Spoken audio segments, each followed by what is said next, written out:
नमस्कार, बैजूस आईएएस हिंदी में आप सभी का स्वागत है। और आज हम 11 अक्टूबर के द हिंदू समाचार पत्र में आए कुछ महत्वपूर्ण समाचारों का विश्लेषण करने वाले हैं। तो आइए शुरू करते हैं आज का समाचार विश्लेषण। सबसे पहले हम ये जान लेते हैं कि आज के इस सत्र में हम किन किन विषयों पर चर्चा करने वाले हैं। सबसे पहले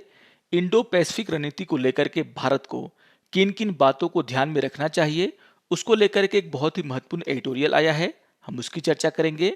यूएस के द्वारा क्वाड को लेकर के जो सॉफ्ट लाइन अपनाई गई है उसको लेकर के एक न्यूज आया है, हम उसकी भी यहाँ पे चर्चा करने वाले हैं। पूर्वी राज्यों के किसानों के द्वारा किसान आंदोलन में क्यों भाग नहीं लिया जा रहा है, इसको लेकर के एक न्यूज आया है, हम उस पर भी चर्चा करने वाले हैं। और मेघालय के द्वारा जो ये दावा किया गया है कि उसने लूखा नदी को साफ कर दिया है, इस न्यूज को भी हम यहाँ पर देखने वाले हैं। इसके अलावा नेपाल के एक्स मिनिस्टर का काला पानी विवाद पर क्या कहना है, हम इस न्यूज को भी यहाँ पर देखेंगे। और सबसे अंतिम में इन विषयों पर आधारित मुख्य परीक्षा के अभ्यास प्रश्नों पर भी हम चर्चा करने वाले हैं। तो आइए शुरू करते हैं आज के इस सत्र को। आज के पेपर के पेज नंबर 8 पर एक एडिटोरियल आया जिसका शीर्षक है a Taiwan flash point in the Indo Pacific, और ये टॉपिक जिस पेपर 2 इंटरनेशनल रिलेशन से जुड़ा हुआ है। तो जैसा कि आप सभी जानते हैं कि पिछले दिनों से लगातार ये खबरें आ रही हैं कि चीन के द्वारा ताइवान के हवाई क्षेत्र का उल्लंघन लगातार किया जा रहा है, और यहाँ पर यह आशंका जताई जा रही है कि ताइवान के मुद्दे पर एक बार फिर से यूएस और चाइना एक दूसरे के आमने सामने आ सकते हैं। और यहाँ पर जो स्थिति उत्पन्न होगी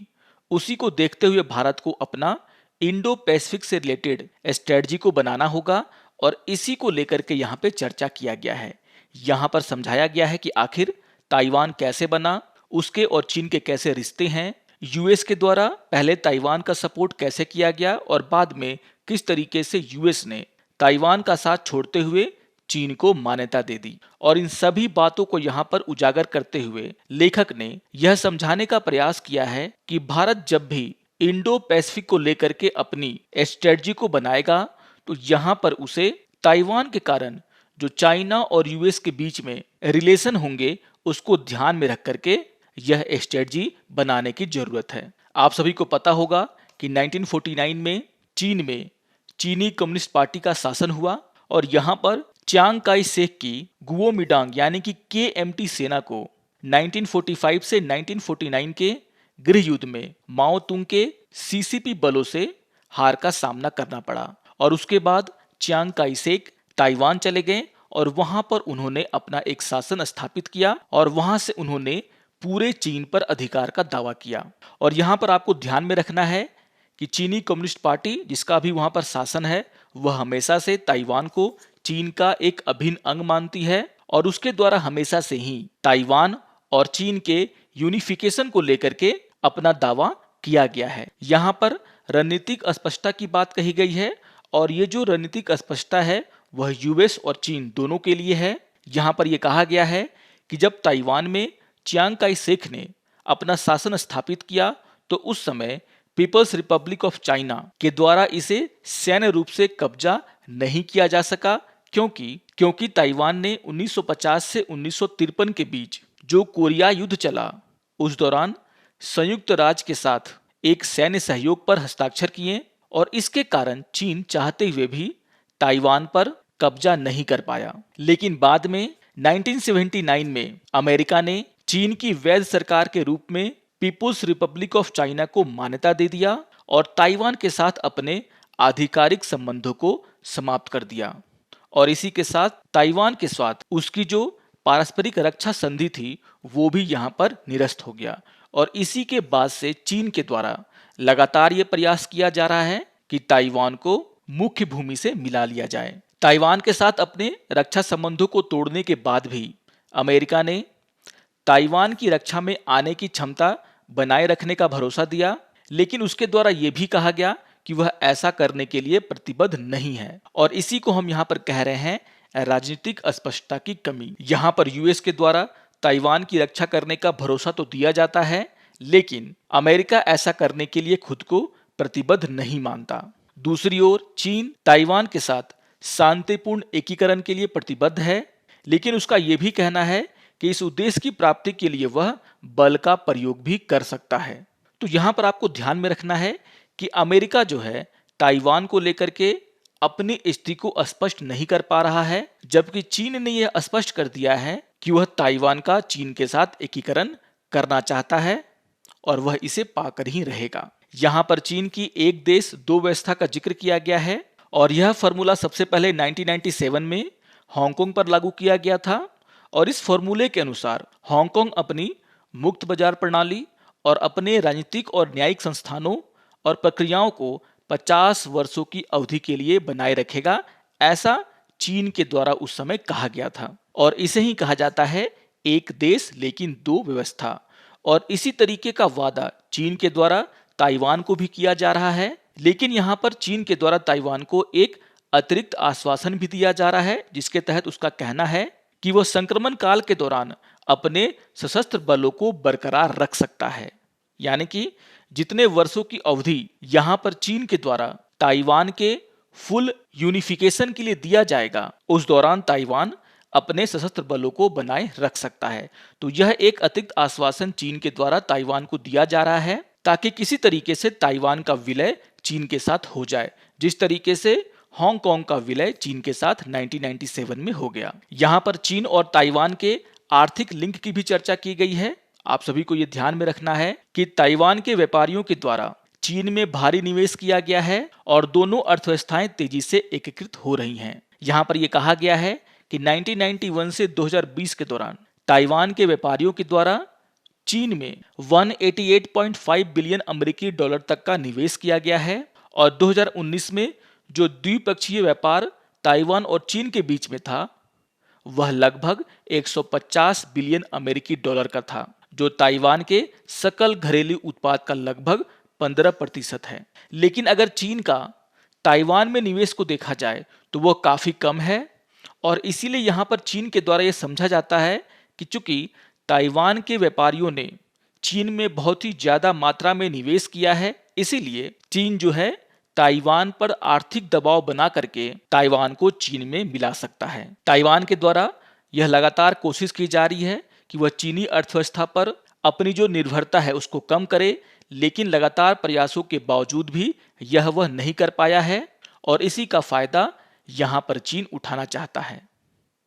यहाँ पर ताइवान की अंदरूनी राजनीति का भी जिक्र किया गया है और यहाँ पर बताया गया है कि ताइवान में दो प्रमुख राजनीतिक दल हैं। एक है KMT जो कि 1949 में चियांग काई शेक के साथ आए लोगों की पार्टी है और दूसरा है DPP यानी कि डेमोक्रेटिक प्रोग्रेसिव पार्टी, और इस पार्टी में द्वीप के स्वदेशी आबादी का अधिक प्रतिनिधित्व है। और ये जो DPP पार्टी है वह स्वतंत्रता की पक्षधर है, यानी कि ये चाहते हैं कि ताइवान पूरी तरीके से खुद को एक स्वतंत्र राष्ट्र घोषित कर दे, जबकि KMT का मानना है कि ताइवान और चीन एक ही हैं और KMT के द्वारा वन चाइना पॉलिसी को मान्यता भी दिया जाता है, यानी कि ये चाहते हैं कि ताइवान का यूनिफिकेशन चीन के साथ हो जाए। लेकिन आपको यह भी ध्यान में रखना है कि अभी जो ताइवान में शासन है वह डेमोक्रेटिक प्रोग्रेसिव पार्टी का है और जब से यह पार्टी सत्ता में आई है उसके बाद से ही चीन के द्वारा लगातार ताइवान पर दबाव बनाने की राजनीति की जा रही है, उसे डराने का प्रयास किया जा रहा है। लेकिन हाल के वर्षों में देखा गया है कि ताइवान में एक स्वतंत्र राष्ट्र बनने की जो मांग है वहां के लोगों के द्वारा तेजी से उसको अपनाया गया है और इसी को देखते हुए चीन को यह डर सता रहा है कि कहीं ताइवान का चीन के साथ जो यूनिफिकेशन है वो कहीं अधर में न लटक जाए। तो इन सभी बातों को यहाँ पर समझाने का प्रयास किया गया है और यह बताने का प्रयास किया गया है कि किस तरीके से चीन और ताइवान के बीच में रिश्ते हैं। यहाँ पर यूएस की स्थिति का भी जिक्र किया गया है। जैसा कि मैंने कहा कि यूएस के द्वारा ही 1979 में चीन की सरकार को मान्यता दिया गया था और यहाँ पर आपको ये भी ध्यान में रखना है कि यूएस के द्वारा ये भी कहा जाता है कि यूएस ताइवान की आजादी का समर्थन नहीं करता। लेकिन अगर हम हाल के वर्षों में देखें तो यूएस के राष्ट्रपति के द्वारा ताइवान को अमेरिका में इन्वाइट किया जाता है, उनके साथ उनकी बैठकें होती हैं। आपने देखा होगा कि डोनाल्ड ट्रंप ने ताइवान की यात्रा की थी और इसी पॉलिसी को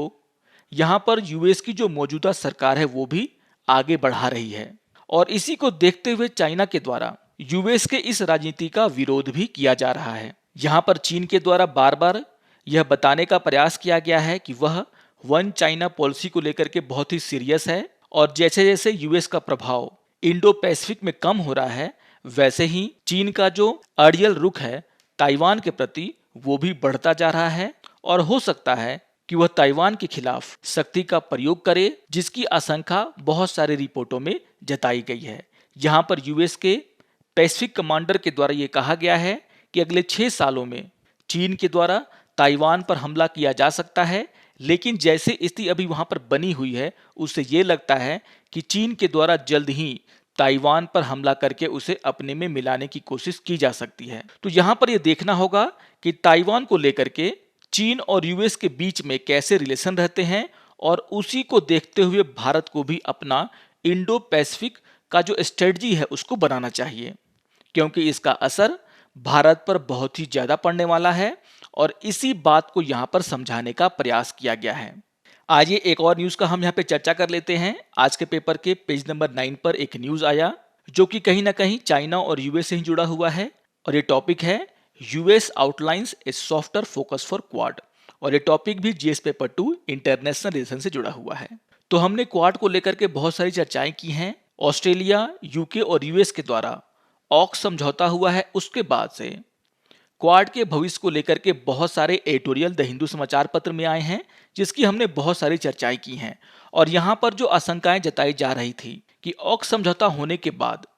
क्वाड का क्या भविष्य होगा, उसको अभी यहाँ पर क्लियर कर दिया गया है यूएस के द्वारा। और यहाँ पर यूएस की जो डिप्टी सेक्रेटरी ऑफ स्टेट हैं उनके द्वारा ये कहा गया है कि क्वाड जो है वह कोई मिलिट्री संगठन नहीं है, यह एक कंसल्टेशन यानी कि विचार विमर्श करने का एक मंच है। और यहाँ पर ऑस्ट्रेलिया, इंडिया, जापान और यूएस के द्वारा बहुत सारे मुद्दों को लेकर के चर्चा की जाएगी, एक दूसरे के प्रति समझ को बढ़ाया जाएगा। यहाँ पर वैक्सीन को लेकर के काम किया जाएगा, टेक्नोलॉजी को लेकर के काम किया जाएगा, क्लाइमेट चेंज के ऊपर काम किया जाएगा और इन देशों के लोगों के बीच जो रिश्ते हैं उसको कैसे बढ़ावा दिया जाए उसको लेकर के भी ये चारों देश काम करेंगे। तो यहाँ पर जिस तरीके से भारत के द्वारा यह स्टैंड लिया गया है क्वाड को लेकर के कि क्वाड कोई मिलिट्री ऑर्गेनाइजेशन नहीं है, उसको यहाँ पर यूएस के द्वारा भी मान्यता दिया गया है। और जैसा कि आप सभी जानते हैं कि ऑक्स समझौता जो है जिसमें यूएस के द्वारा एक न्यूक्लियर पावर सबमरीन ऑस्ट्रेलिया को देने की बात कही जा रही है, वह पूरी तरीके से एक डिफेंस एग्रीमेंट है। और यहाँ पर यूएस के द्वारा ऑक्स और क्वाड को अलग अलग तरीके से देखा जा रहा है। यहाँ पर जिस तरीके से क्वाड के मेंबर के द्वारा ये कहा जाता है कि उनका जो संगठन है वह चाइना के खिलाफ नहीं है, इस बात को यूएस के द्वारा भी दोहराया गया है। और यहाँ पर उनके द्वारा कहा गया है कि ये चारों देश infrastructure, technology, climate change, vaccine policy, disaster management, इन सभी को लेकर के चर्चाएं कर रहे हैं और यह किसी देश के खिलाफ नहीं है। जबकि अगर हम ऑक्स समझौते की बात करें तो यहां पर यह साफ साफ समझ में आता है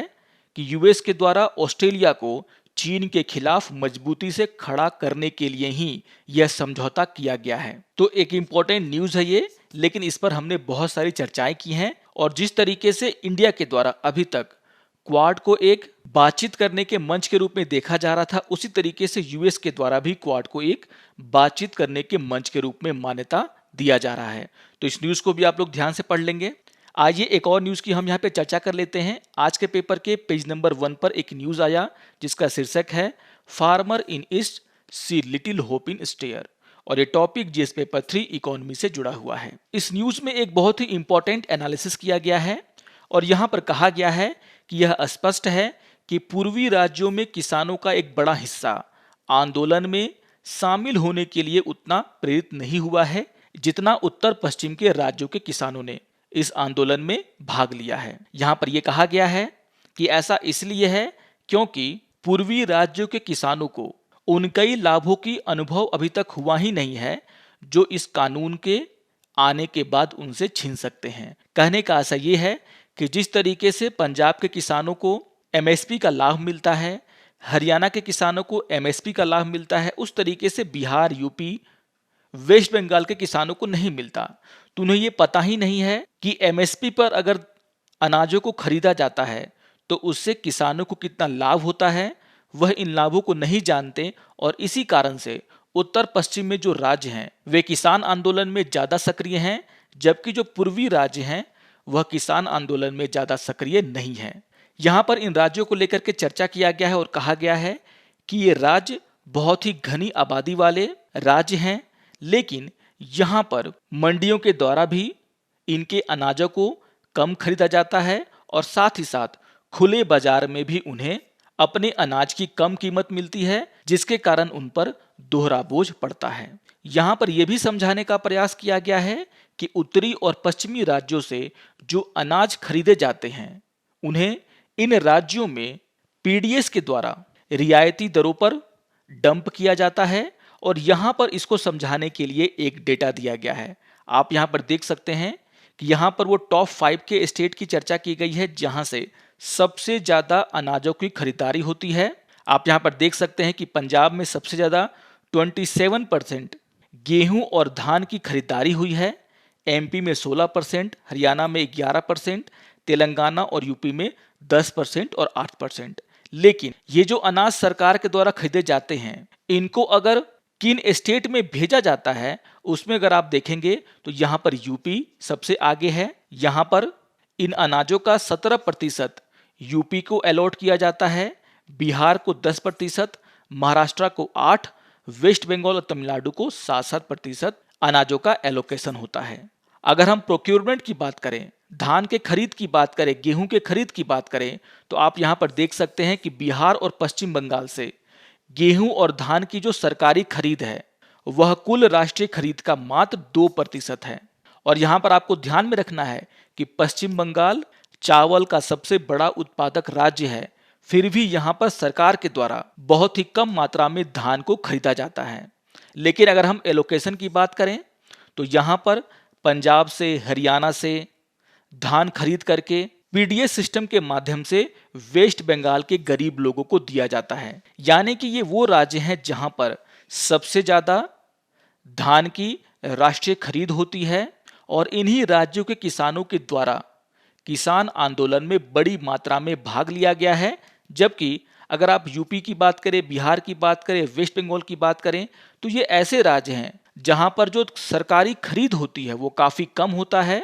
लोगों को इसके फायदे के बारे में पता नहीं है और इसीलिए इन राज्यों के किसानों के द्वारा इस किसान आंदोलन में बहुत ही कम मात्रा में भाग लिया गया है। यहाँ पर इन राज्यों में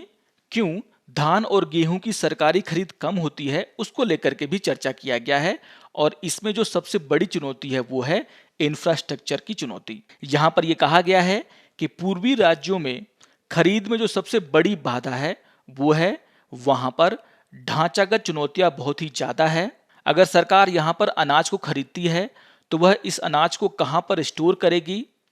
इसके लिए जो गोदाम होने चाहिए उसकी कमी है। और इसी को देखते हुए सरकार के द्वारा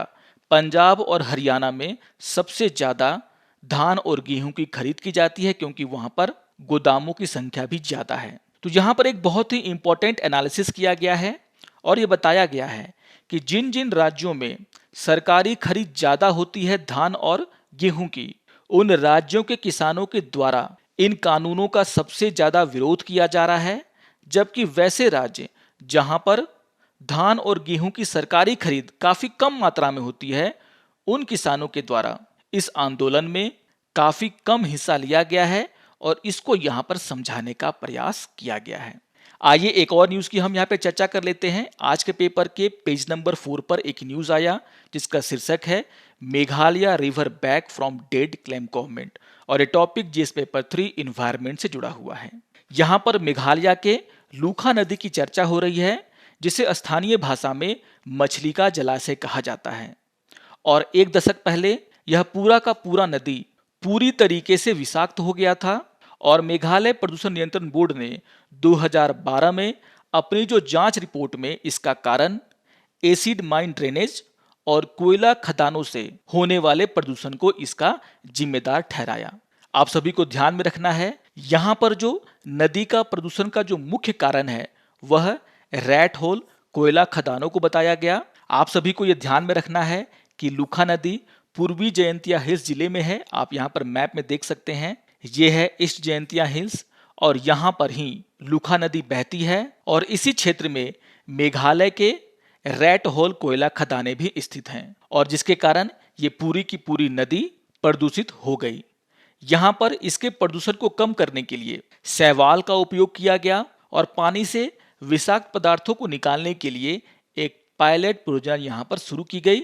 जो कि काफी सफल रहा। यहाँ पर जो विषहरण की प्रक्रिया है उसे हम फाइकोमेडिएशन कहते हैं और इस फाइकोमेडिएशन से नदी का एक प्रमुख खंड के पीएच के स्तर में सुधार हुआ और इसी को देखते हुए इस प्रक्रिया को इस नदी के बड़े हिस्से में लागू करने की योजना यहाँ पर सरकार ने बनाई है। तो यहाँ पर आपको ध्यान में रखना है एग्जाम पॉइंट ऑफ व्यू से कि लूखा नदी पूर्वी जयंतिया हिल्स जिले में है और यहाँ पर जो कोयला खदानें हैं उसके कारण जो है इस नदी में बहुत ज्यादा प्रदूषण हुआ और इसके प्रदूषण को कम करने के लिए शैवाल का उपयोग किया गया और इसका उपयोग करके इस नदी के पानी को साफ करने की प्रक्रिया शुरू की गई। तो इंपॉर्टेंट न्यूज है, इसको आप लोग जरूर ध्यान में रखेंगे। आइए एक और न्यूज की हम यहाँ पे चर्चा कर लेते हैं। आज के पेपर के पेज नंबर 11 पर एक न्यूज आया जिसका शीर्षक है देयर इज कॉन्सेंसस ओवर काला पानी एक्स नेपाल मिनिस्टर और ये टॉपिक भी जीएस पेपर 2 इंटरनेशनल रिलेशन से जुड़ा हुआ है। आप सभी जानते हैं कि पिछले कुछ समय से नेपाल और भारत के बीच में काला पानी को लेकर के विवाद चल रहा है और इसी विवाद को लेकर के वहां के एक पुराने मिनिस्टर के द्वारा एक स्टेटमेंट दिया गया है जिसमें उनका कहना है कि नेपाल की जो सभी पॉलिटिकल पार्टीज हैं वह काला पानी को लेकर के एकमत हैं। वहां पर सरकार किसी की भी हो, लेकिन नेपाल के सभी पार्टियों का यह मानना है कि काला पानी नेपाल का हिस्सा है और इसको यहां पर उनके द्वारा भारत को समझाने का प्रयास किया गया है। अगर हम इस विवाद की बात करें तो आप सभी को पता होगा कि भारत और नेपाल दोनों काला पानी को अपना अभिन्न अंग कहते हैं। भारत कहता है कि काला पानी उत्तराखंड के पिथौरागढ़ जिले का भाग है, जबकि नेपाल यह दावा करता है कि काला पानी उसके दार्चुला जिले का हिस्सा है। लेकिन आपको यहाँ पर ध्यान में रखना है कि ये पूरा का पूरा क्षेत्र 1962 के बाद से ही इंडो तिब्बतन बॉर्डर पुलिस के पास है। आप ये देख सकते हैं, ये काला पानी का एरिया है और ये सैनिक दृष्टिकोण से बहुत ही महत्वपूर्ण है क्योंकि डोकलाम के तरह ही यह 3 देशों का एक जंक्शन कह सकते हैं हम इसे। जिस तरीके से डोकलाम में भारत, चीन और भूटान की सीमाएं मिलती हैं, उसी तरीके से इस एरिया में भारत, चीन और नेपाल की सीमाएं मिलती हैं और इसीलिए भारत के लिए सैनिक दृष्टिकोण से यह क्षेत्र बहुत ही महत्वपूर्ण है। आपको यह भी ध्यान में रखना है कि काला पानी क्षेत्र से होकर के महाकाली नदी गुजरती है जिसके स्रोत दोनों देश के बीच विवाद का केंद्र हैं और इसी के कारण यहाँ पर सीमा विवाद चल रहा है। जैसा कि मैंने कहा कि भारत के लिए ये जो एरिया है वह सैनिक दृष्टिकोण से बहुत ही महत्वपूर्ण है क्योंकि यहाँ पर 3 देशों की बॉर्डर मिलती है और भारत यहाँ पर अच्छी स्थिति में है और इसी को देखते हुए भारत इस क्षेत्र को अपने हाथ से जाने नहीं देना चाहता। तो यहाँ पर इस न्यूज में आपको ये समझना है कि नेपाल में जो सभी पार्टियां हैं वह काला पानी को वापस लेने के लिए एकमत हैं, लेकिन यहाँ पर नेपाल की बहुत सारी पार्टियों का ये कहना है कि जो भी विवाद है भारत और नेपाल के बीच में उसे बातचीत से सुलझाना चाहिए और अपने राजनीतिक फायदे के लिए जो है इन मुद्दों का इस्तेमाल नहीं करना चाहिए। तो इस न्यूज को भी आप लोग ध्यान से पढ़ लेंगे, बहुत ही इंपॉर्टेंट न्यूज है ये। आइए अब आज के विषयों पर आधारित मुख्य परीक्षा के अभ्यास प्रश्नों पर चर्चा कर लेते हैं। यहाँ पर क्वेश्चन नंबर 1 है, अपनी इंडो पैसिफिक रणनीति को आगे बढ़ाने में भारत को चीन यूएस के क्षेत्रीय समीकरण को ध्यान में रखना होगा, इस कथन का विश्लेषण करें। तो इस पर हमने खुल करके चर्चा किया है। जिस तरीके से चीन के द्वारा ताइवान पर लगातार अपनी आक्रामकता को बढ़ाया जा रहा है, उसको देखते हुए हो सकता है कि ताइवान के मुद्दे पर चीन और यूएस एक दूसरे के आमने सामने आ जाएं और उस समय जो क्षेत्रीय समीकरण बनेगा उसको देखते हुए ही भारत को अपनी इंडो पैसिफिक रणनीति को आगे बढ़ाने की जरूरत है। इसको लेकर के यहाँ पे चर्चा किया गया है और आपको यहाँ पर वही चर्चा करना है। आपको ये समझाना है कि किस तरीके से ताइवान को लेकर के यूएस और चीन एक दूसरे के आमने सामने आ सकते हैं और ऐसी स्थिति में भारत किसके तरफ होगा, यह उसे बहुत ही सोच समझ के फैसला करना पड़ेगा। आइए अब क्वेश्चन नंबर 2 पर चर्चा कर लेते हैं। क्वेश्चन नंबर 2 है, ऐसा प्रतीत होता है कि यूएस क्वाड के लिए एक नरम फोकस की रूपरेखा तैयार कर रहा है, इस कथन का मूल्यांकन करें। तो बहुत ही इंपॉर्टेंट क्वेश्चन है। लगातार समाचार पत्रों में इसको लेकर के